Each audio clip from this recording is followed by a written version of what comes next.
All right, so boys and girls, you just listened to a nonfiction story with Miss Sig about Amelia Earhart. Now, your job, we've been talking about timelines. The other day they did one on George Washington, was it? George Washington. Now we have one on Amelia, but we changed it up to make it a little more difficult.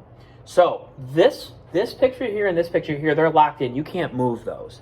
But all the other pictures, right, Miss Sig, they're able to move? Absolutely. Because some of these are in the wrong spot. Like if you look at this very first one, Miss Sig, think about the first thing that happens in anyone's life, which is what? Usually people have to be born. They're born. To start their life. Right. And Amelia was, and we say born, right? So you actually in this text box, you're going to click and you're going to write born. And you can try your best with spelling. But then the picture of the little baby, hi little baby, then the little baby's going to come over and go right here. Now the next one, what's that one say, Miss Sig?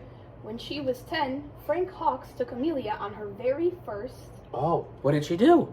Her very first flight, right? Her very first flight. Now, I want to find a picture of an airplane. Oh, there's an airplane.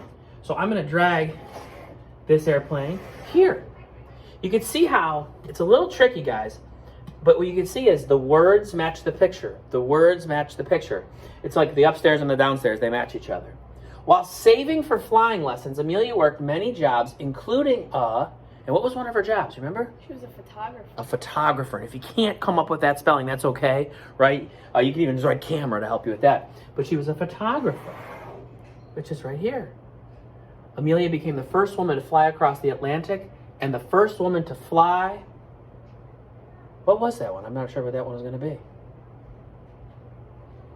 Well, you're going to figure out when you read the book, and we'll fill in the answers. All right, we'll help make it easier for you, too. But your job is to fill in the missing, to fill in the text box, and then also put the picture. All right? And also, on this side of the screen, there is a video, or actually, well, there is a video clip, but there's pictures from Pebble Go that you can go on and learn more about Amelia, too.